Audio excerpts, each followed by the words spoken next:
Chapitre 131. L'amour est le secret et le commandement de la gloire. Qu'ai-je fait qu'il ne fallait pas faire? Nous nous sommes donc encore si peu compris pour ne pas comprendre que l'hypocrisie est un péché et que la parole n'est que du vent si l'action ne vient pas lui donner sa force. Que vous ai-je toujours dit, moi? Aimez-vous les uns les autres. L'amour est le commandement et le secret de la gloire. Et moi qui prêche, devrais-je être sans charité? Vous donnez l'exemple d'un maître menteur? Non, jamais. Ô mes amis, notre corps est le dur noyau. Dans ce dur noyau est renfermée la pulpe, l'âme. En elle se trouve le germe que j'y ai déposé. Il est fait d'éléments multiples, mais le principal, c'est la charité. C'est elle qui fait office de levier pour ouvrir le noyau et libérer l'esprit des contraintes de la matière en l'unissant à Dieu qui est charité. On ne fait pas seulement la charité avec des paroles ou de l'argent, on fait la charité avec la seule charité, et que cela ne vous paraisse pas un jeu de mots.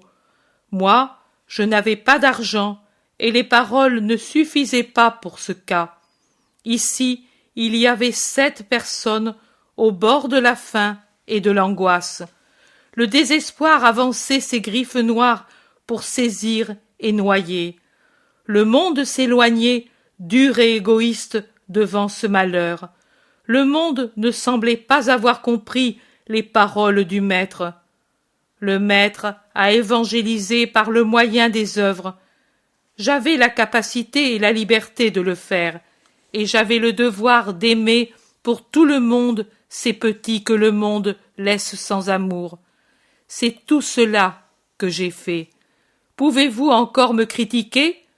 Ou bien est-ce moi, en présence d'un disciple qui ne s'est pas scandalisé d'amener sa personne au milieu de la sciure et des copeaux pour ne pas abandonner le maître, et qui, j'en suis convaincu, me sera devenu plus attaché en me voyant penché sur le bois qu'il ne l'aurait été en me voyant sur un trône, et en présence d'un enfant qui m'a connu pour ce que je suis, malgré son ignorance, le malheur qui l'accable, et son absolue virginité de connaissance du Messie tel qu'il est en réalité. Ou bien, est-ce moi qui dois vous critiquer? Vous ne parlez pas, ne vous mortifiez pas seulement pendant que j'élève la voix pour redresser les idées erronées. C'est par amour que je le fais, mais mettez en vous le germe qui sanctifie et ouvre le noyau, où vous serez toujours des êtres inutiles. Ce que j'ai fait, vous devez être prêts à le faire, pour l'amour du prochain, pour amener à Dieu une âme. Aucun travail ne doit vous être trop lourd. Le travail, quel qu'il soit, n'est jamais humiliant, mais humiliantes sont les actions basses, les faussetés, les dénonciations menteuses, les duretés, les injustices, l'usure, les calomnies, la luxure. C'est cela qui mortifie l'homme. Et pourtant, cela se fait sans honte, même par ceux qui veulent se dire parfaits et qui sûrement se sont scandalisés de me voir travailler avec la scie et le marteau. Oh, oh, le marteau, le méprisable marteau, s'il sert à enfoncer des clous dans le bois pour fabriquer un objet qui donne à manger à des orphelins, comme il deviendra noble. Le marteau sans noblesse, s'il est dans mes mains et pour une fin sainte, comme il n'aura plus cette apparence, et comme voudront l'avoir tous ceux qui maintenant se mettraient à crier au scandale à cause de lui. Ô homme, créature qui devrait être lumière et vérité, comme tu es ténèbres et mensonges. Mais vous au moins, comprenez ce que c'est que le bien, ce que c'est que la charité, ce que c'est que l'obéissance. En vérité, je vous dis que nombreux sont les pharisiens et qu'ils ne sont pas absents parmi ceux qui m'entourent. Non, maître, ne le dis pas. Nous, c'est parce que nous t'aimons que nous ne voulons pas certaines choses. C'est parce que vous n'avez encore rien compris. Je vous ai parlé de la foi et de l'espérance, et je croyais qu'il n'y avait pas besoin d'une nouvelle parole pour vous parler de la charité, parce que je l'exhale tellement que vous devriez en être saturé. Mais je vois que vous ne la connaissez que de nom, sans en connaître la nature et la forme, de la même façon que vous connaissez la lune. Vous rappelez-vous le jour où je vous ai dit que l'espérance est comme le bras transversal du doux joug qui soutient la foi et la charité, et qu'elle est le gibet de l'humanité et le trône du salut? Oui, vous n'avez pas compris le sens de mes paroles. Et pourquoi ne m'en avez-vous pas demandé l'explication? Moi, je vous la donne. C'est un joug, car elle oblige l'homme à rabaisser son sot orgueil sous le poids des vérités éternelles, et c'est le gibet de cet orgueil. L'homme qui espère en Dieu, son Seigneur, humilie nécessairement son orgueil qui voudrait se proclamer Dieu, et il reconnaît que lui n'est rien, et que Dieu est tout, que lui ne peut rien, et que Dieu peut tout, que lui, homme et poussière, qui passe, et que Dieu est une éternité qui élève la poussière à un degré supérieur en lui donnant une récompense d'éternité. L'homme se cloue à sa croix sainte pour rejoindre la vie, et s'il s'y trouve cloué par les flammes de la foi, de la charité, mais il est élevé vers le ciel par l'espérance qui est entre elles deux. Mais retenez cet enseignement. Si la charité fait défaut, le trône est sans lumière et le corps décloué d'un côté s'incline vers la fange parce qu'il ne voit plus le ciel. Il annule ainsi les effets salutaires de l'espérance et finit par rendre stérile la foi elle-même parce que, détaché de deux des trois vertus théologales, on tombe en langueur et dans un froid mortel. Ne repoussez pas Dieu, même dans les choses les plus petites, et c'est repousser Dieu que de refuser une aide au prochain à cause d'un orgueil païen. Ma doctrine est un joug qui fait plier l'humanité coupable, et c'est un maillet qui brise la rude écorce pour en libérer l'esprit. C'est un joug et un maillet, oui, mais pourtant qui l'accepte ne sent pas la lassitude que donnent les autres doctrines humaines et toutes les autres choses humaines. Mais pourtant, celui qui s'en fait frapper ne ressent pas la douleur d'être brisé dans son moi humain, mais il éprouve un sentiment de libération. Pourquoi cherchez-vous à en être délivré pour la remplacer par tout ce qui est plomb et douleur? Vous tous avez vos douleurs et vos fatigues. Toute l'humanité a des douleurs et des fatigues supérieures parfois aux forces humaines.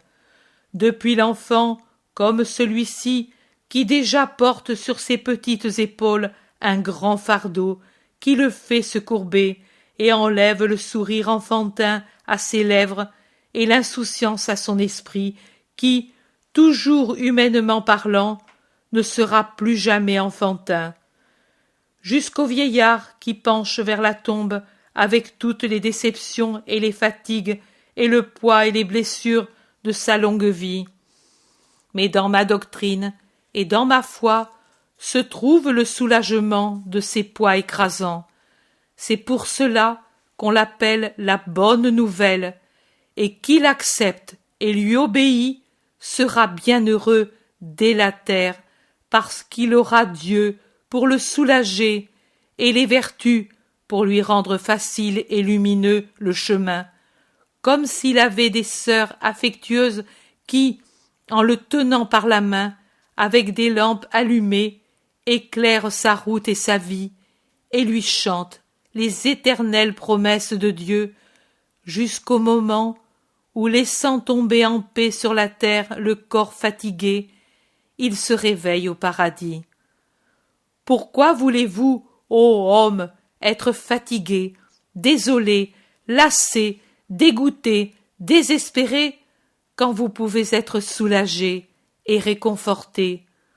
Pourquoi vous aussi, mes apôtres, voulez-vous ressentir la lassitude de la mission, sa difficulté, sa sévérité, alors qu'en ayant la confiance d'un enfant, vous pouvez n'avoir qu'un joyeux empressement, une lumineuse facilité pour l'accomplir et comprendre et sentir qu'elle n'est sévère que pour les impénitents, qui ne connaissent pas Dieu, mais pour ceux qui lui sont fidèles, comme une mère qui soutient sur le chemin, indiquant aux pieds incertains de son petit les cailloux et les ronces, les nids de serpents et les fossés, pour qu'ils les connaissent et n'y périssent pas?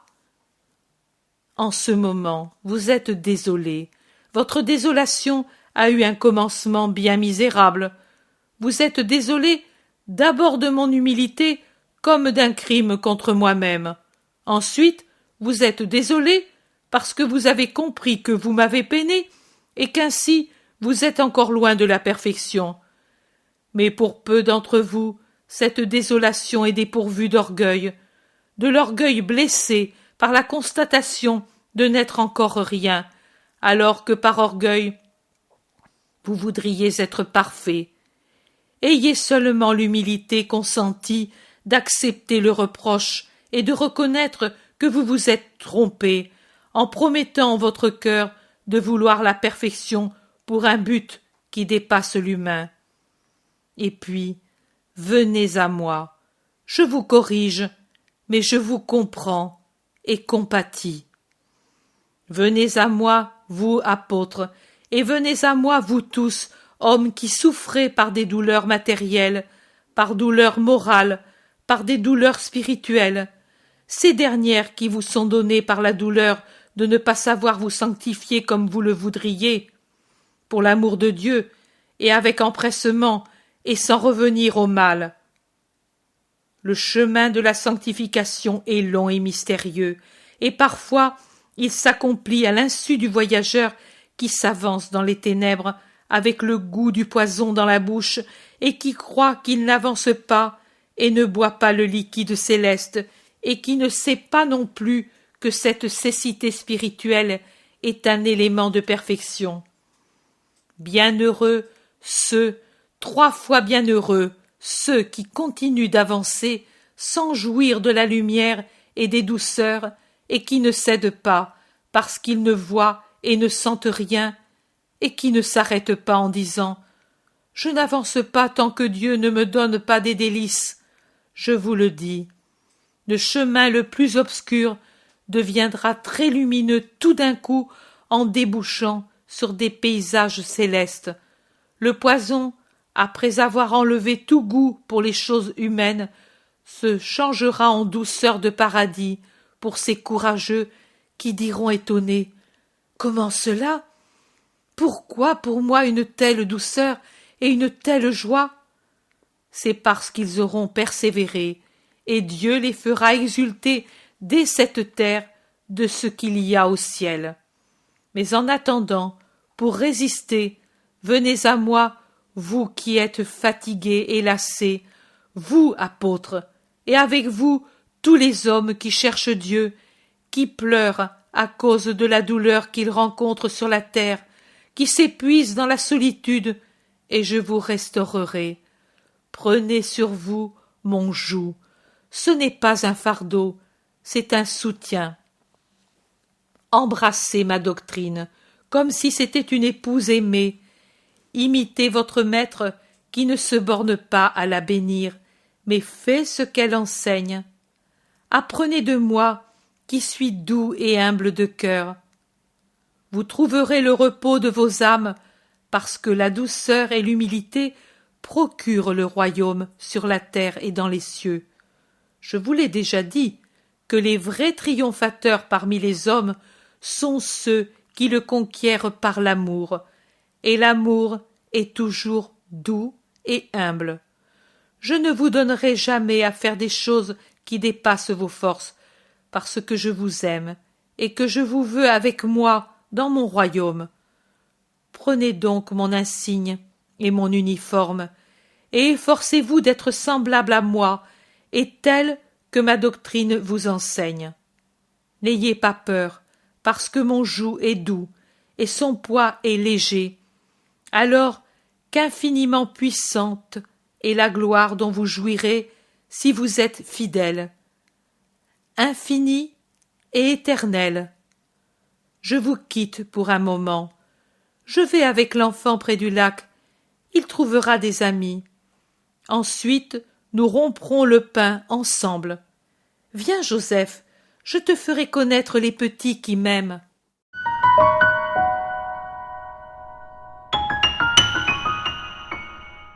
L'intérêt pour les écrits de Maria Valtorta ne cesse de grandir.